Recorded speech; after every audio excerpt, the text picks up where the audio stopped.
बच्चों? बढ़िया सब एकदम ओके। आज मोल कॉन्सेप्ट स्टार्ट करते हैं। ये 11th क्लास का बहुत ही इंपॉर्टेंट टॉपिक है और सिर्फ 11th ही नहीं, नीट के लिए, आईआईटी के लिए, सबके लिए आपको मोल कॉन्सेप्ट ढंग से तैयार करना होगा। बहुत सारे बच्चों की रिक्वेस्ट आती है कि आप मोल कॉन्सेप्ट का वीडियो तैयार करें, तो आज मैं इसके ऊपर एक वीडियो तैयार करता हूं। इस चैनल को सब्सक्राइब करें, लाइक करें और अपनी डिमांड कमेंट में जरूर लिखें।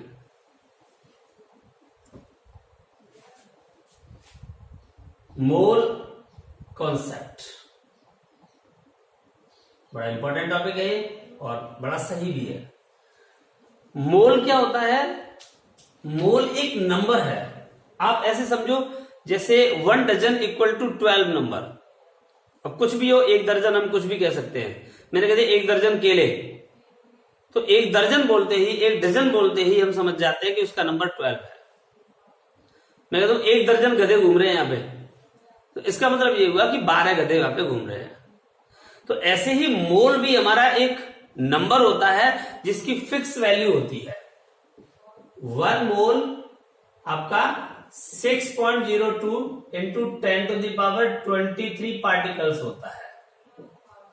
एवोगैड्रो ने बताया था ये, इसलिए एवोगैड्रो नंबर भी बोलते हैं हम इसी को। 6.02 into 10 to the power 23 particles. Calculation के पर्पज से जनरली हम लोग 6 लेकर के चल देते हैं, कोई दिक्कत वाली बात नहीं है, बहुत ज्यादा उसमें चेंजेस नहीं आते, कैलकुलेशन थोड़ी फास्ट हो जाती है। लेकिन एग्जैक्टली वैल्यू इसकी 6.022 into 10 to the power 23 particles रखा जाता है। और यहाँ पार्टिकल के फॉर्म में आपके पास कुछ भी हो सकता है। मैंने बताया एक नंबर है ये, आप किसी की भी वैल्यू को इंडिकेट कर सकते हैं 1 मोल के टर्म में। जैसे 1 डजन इक्वल टू 12 है, ऐसे 1 mole equal to 6.02 into 10 to the power 23 particles है। अब पार्टिकल्स के फॉर्म में आपका मॉलिक्यूल भी हो सकता है, आपका एटम भी हो सकता है, आयन भी हो सकता है, इलेक्ट्रॉन भी हो सकता है, कुछ भी हो सकता है। कोई भी नंबर हम इसमें, कोई भी चीज, कोई भी ऑब्जेक्ट जिसे हम कंसीडर कर सकते हैं 1 मोल के टर्म में। तो इसके बेसिस पे डेफिनेशन बनेगी इसकी। 1 मोल is the amount of substance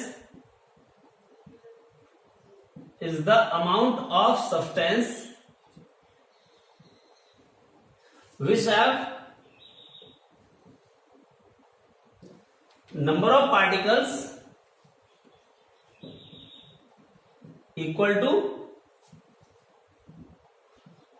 particles equal to 6.022 into 10 to the power 23। तो बड़ी सिंपल सी डेफिनेशन होती है।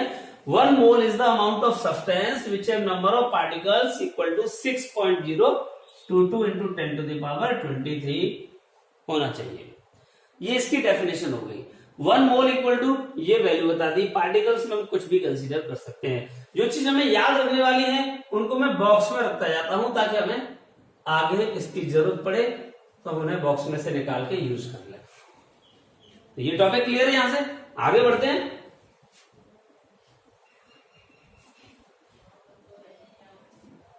चलिए, ये हमने बॉक्स में रख लिया, ध्यान देते रहेंगे।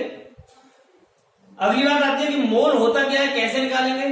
तो मोल होता है given mass upon molar mass. Mole को हम इंडिकेट करते हैं स्मॉल एन से।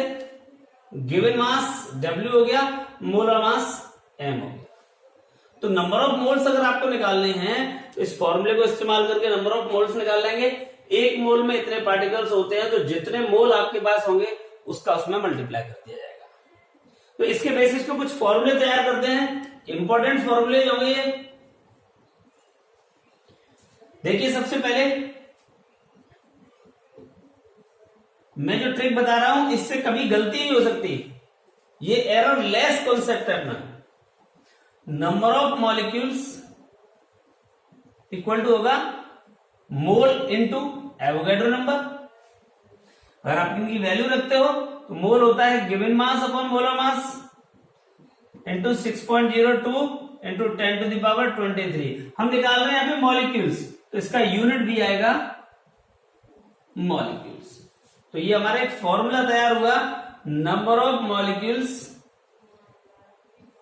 Equal to W/m into 6.02 into 10⁻23 molecules. यहां W क्या है, given mass of the substance, और m होगा मोलर मास। गिवन मास को जनरली हम ग्राम में इंडिकेट करेंगे और मोलर मास को ग्राम पर मोल में। तो ये फॉर्मूला हमारा तैयार हुआ। हमारे पास दो फॉर्मूले हो गए, मैं इन फॉर्मूले को एक तरफ कलेक्ट करता रहता हूं।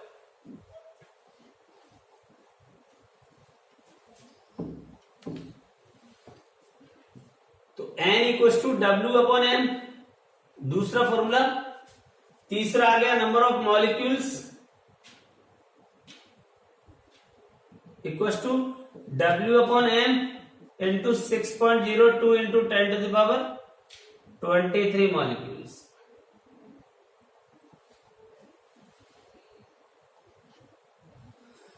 अब क्वेश्चन आता है कि नंबर ऑफ एटम्स निकालने हो तो क्या करें। देखिए कई बार हम डायरेक्ट भी निकाल लेते हैं। अगर हमारा molecule same type of atom से मिलकर बनता है तो हम डायरेक्ट नंबर ऑफ एटम्स निकाल सकते हैं, उसमें कोई आपत्ति नहीं है। लेकिन उस केस में एरर के चांस बढ़ जाते हैं। मैं चाहता हूं कि गलती ना हो, इसीलिए क्या करें कि सबसे पहले मॉलिक्यूल निकालें और उस मॉलिक्यूल में कितने एटम हैं उसका मल्टीप्लाई करते हैं। तो number of atom equal to होगा number of molecules into number of atoms in one molecules. एक मॉलिक्यूल में कितने एटम हैं उसका उसमें मल्टीप्लाई कर दो तो आपके नंबर ऑफ एटम्स निकल आएंगे। इसके बेसिस पे क्वेश्चन बताऊंगा मैं अभी थोड़ी देर में। अगर मैं पूछता है कि number of electron, proton, neutron कैसे निकलेंगे, बहुत आसान है। पहले आप नंबर ऑफ मॉलिक्यूल्स निकाल चुके हो। अब आप ये देखिए कि एक मॉलिक्यूल में कितने इलेक्ट्रॉन, प्रोटॉन, न्यूट्रॉन अवेलेबल हैं। Number of electron, proton, neutron निकालने के लिए number of molecules into number of electron, proton, neutron in one molecules. इसके बेसिस पे आप number of electron, proton, neutron की काउंटिंग निकाल सकते हो। एक लास्ट फॉर्मूला और तैयार कर रहा हूं मैं। अगर आपको मास या charge of electron, proton, neutron calculate करने को कहा जाए तो आप क्या करोगे, पहले नंबर ऑफ इलेक्ट्रॉन निकालोगे, electron, proton, neutron into mass या charge, whatever to be calculate should be multiplied the given value. The number of electron, proton, neutron into mass or charge of one electron, proton और neutron. याद रहे neutron पे कोई charge नहीं होता तो neutron के लिए चार्ज नहीं पूछा जाएगा। न्यूट्रॉन के केस में सिर्फ मास पूछा जाता है या नंबर, लेकिन इलेक्ट्रॉन और प्रोटॉन के केस में आप चार्ज और मास दोनों ही कैलकुलेट करेंगे। तो ये वीडियो को पॉज करके आप ये फॉर्मूले नोट कर सकते हैं। आप आराम से एक पेज में सारे फॉर्मूले आपके पास होंगे, फिर हम इसकी एक्सरसाइज सॉल्व करेंगे। ठीक है, मैं देखता हूं, आप नोट कर लेने से।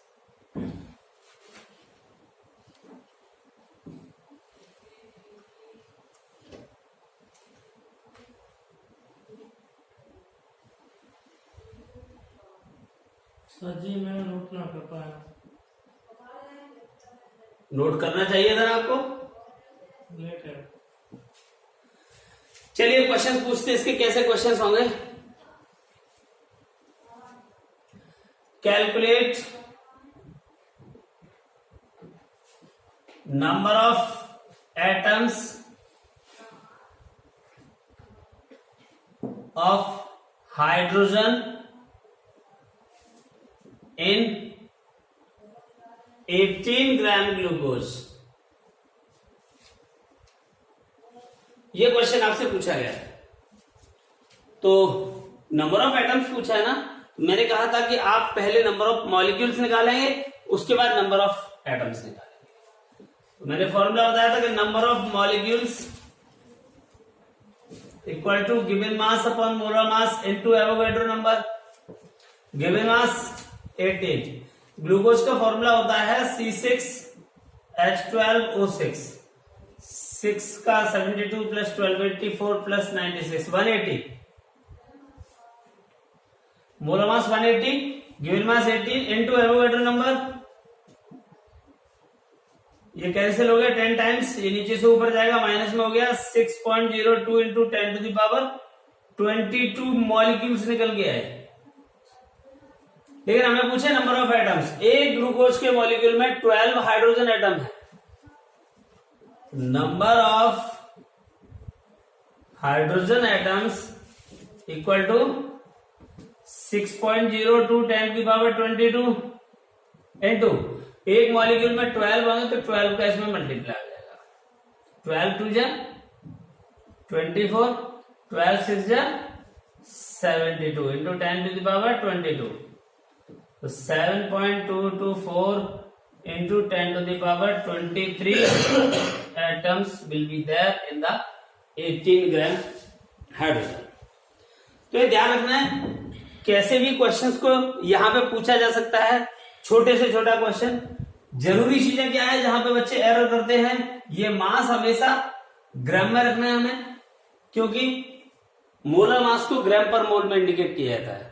तो चाहे वो मिलीग्राम में हो या किलोग्राम में, आप उसे ग्राम में कन्वर्ट करके रखेंगे। ठीक, चलिए सर 180 कैसे है? समझ नहीं आई।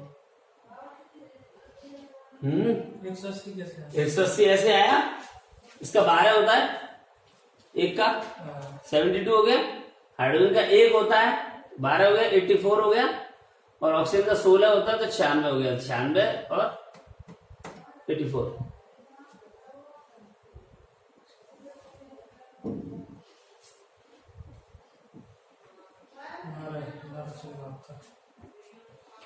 क्वेश्चन दूसरा देखते हैं। Calculate number of electron in 12 milligram magnesium. 12 milligram magnesium में नंबर ऑफ इलेक्ट्रॉन्स निकालने हैं। तो मैंने कहा था पहले नंबर ऑफ मॉलिक्यूल निकालना है। नंबर ऑफ मॉलिक्यूल्स का फॉर्मूला अपना क्या है? Given mass upon molar mass into Avogadro number. Given मास 12 मिलीग्राम, मैंने कहा था मुझे ग्राम में रखना है, तो 12 मिली होता है 10 to the power -3 upon molar mass magnesium का 24 into 6.02 into 10 to the power 23। ये 2 टाइम्स कैंसिल हो गया, और इससे पावर निकाल देंगे इसमें। 6.02 into 10 to the power 10 to the power 20 upon 2। ये नंबर ऑफ मॉलिक्यूल्स आ गए। Number of electrons equal to क्या होगा? नंबर ऑफ मॉलिक्यूल्स इनटू क्या निकालेंगे? Number of electron in one molecule. Number of molecules अपने पास कितना है? 6.02 into 10 to the power 20 over 2 into magnesium के अंदर नंबर ऑफ इलेक्ट्रॉन 12 होते हैं, क्योंकि मैग्नीशियम का एटॉमिक नंबर 12 है। जितना एटॉमिक नंबर है उतना ही उसका नंबर ऑफ इलेक्ट्रॉन होता है। तो 12 हो गया, 6 टाइम कैंसिल हुआ, 6 2 जा 12, 6 6 जा 36, 23.612 into 10 to the power 21 electron will be there in the 12 milligram magnesium. तो इस तरीके से आप बहुत सारे क्वेश्चंस इसमें दे रखे हैं, ठीक है। तो इसकी प्रैक्टिस करेंगे एनसीईआरटी बुक से या आपके पास जो भी बुक हो उससे प्रैक्टिस करें।